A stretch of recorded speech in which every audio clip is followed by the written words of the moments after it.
मध्य प्रदेश की पिछौर विधानसभा सीट से बीजेपी विधायक प्रीतम लोधी ने अपने ही बेटे को जेल भिजवा दिया है।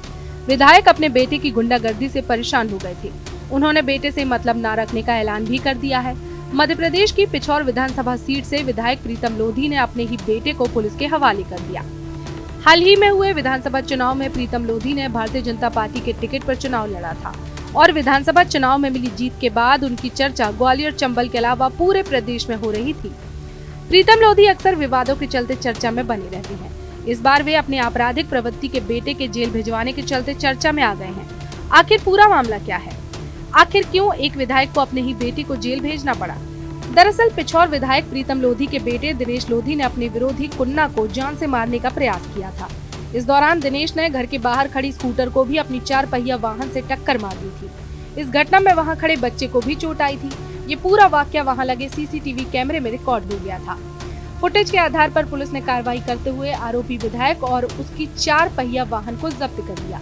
इसके अलावा भी दिनेश पर धमकाने और कई आरोप लगे हैं। दिनेश की हरकतों से तंग आकर विधायक ने अपने बेटे को पुलिस के हवाले तो कर ही दिया, साथ ही उस पर सख्त कार्रवाई करने का आग्रह भी पुलिस से किया है।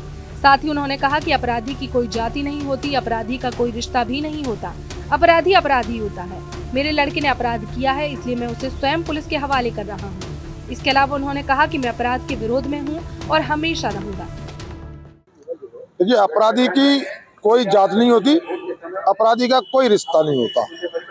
अपराधी अपराधी होता है, चाहे कोई भी हो। अगर हमारे लड़के ने अपराध किया है तो मैंने स्वयं थाने में ले जाके अपराधी को दिया और एसपी साहब से मैंने स्वयं बात की। मैंने कहा नहीं, अपराध रोकने के लिए इस पर कड़ी से कड़ी धारा लगाई है और कड़ी से कड़ी कार्रवाई की है। इसके एसपी साहब गवाह है।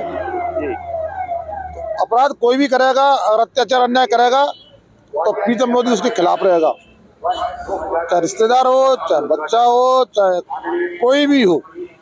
और मैं तो शुरू से अपराध के विरोध में रहा हूँ, गरीबों की सेवा में रहा हूँ और यही करता रहूंगा। गिरफ्तारी भी जी, गिरफ्तारी उसकी? हाँ, गिरफ्तारी मैंने, आप पता करिए थाने के टीआई से, एसपी साहब से हमने स्वयं ले जाके थाने में किया है। और जो 3rd डिग्री का पुलिस इस्तेमाल करती है वो हमने किया। मारपीट भी की?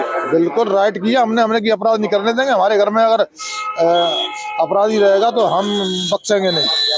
इससे आपकी छवि पे अंतर पड़ा? फिर भी इस पूरे मामले पता है जी, बात सही है आपकी।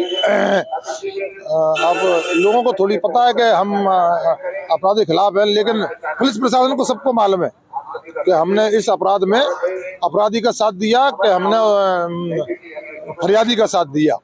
हमने फरियादी का साथ दिया, अपराधी का नहीं दिया। वहीं पूरे मामले पर ग्वालियर के एसपी राजेश सिंह चंदेल ने भी कहा कि आरोपी विधायक पुत्र का पहले से क्रिमिनल रिकॉर्ड रहा है और ताजा मामला जानलेवा हमले का है। विधायक ने अपने बेटे को पकड़वाने में पुलिस की पूरी मदद की है। कल रात में 10 बजे के आसपास की एक इंसिडेंट है जिसमें ये व्यक्ति जो है, इसने अपनी गाड़ी से चढ़ाने की कोशिश करी और ऑलमोस्ट घर को भी डैमेज किया। इस पे तत्काल पुलिस मौके पे पहुंची थी और इसमें विधायक जी को जब पता लगा तो विधायक जी ने इसको खुद ही भी पकड़वाने में पुलिस की मदद करी है। वर्तमान में इसको पकड़ लिया गया, 307 का प्रकरण पंजीबद्ध करके इसको गिरफ्तार किया गया। इसका पूर्व का क्रिमिनल रिकॉर्ड भी है और उस पर कार्रवाई की गई। गौरतलब है कि अपराधी प्रवृत्ति अपनाने वाले दिनेश लोधी का विरोध उसके पिता प्रीतम सिंह लोधी कई बार कर चुके हैं। इतना ही नहीं, कुछ महीने पहले सोशल मीडिया पर भी उन्होंने अपने बेटे से दूरी बनाने की पोस्ट डाली थी, जिसमें उन्होंने कहा था कि दिनेश से मेरा कोई लेना देना नहीं है और इससे किसी भी प्रकार का लेन देन न करें। उन्होंने कहा था कि यदि मेरे नाम पर कोई लेन देन करता है तो इसके लिए वो स्वयं जिम्मेदार होगा। अब प्रीतम लोधी अपने बेटे को जेल भिजवाकर पूरे देश में एक बार फिर चर्चाओं में आ गए हैं। प्रदेश की राजनीति में हर कोई बीजेपी विधायक की इस कार्रवाई को सिर्फ राजनीति के तौर पर देख रहा है।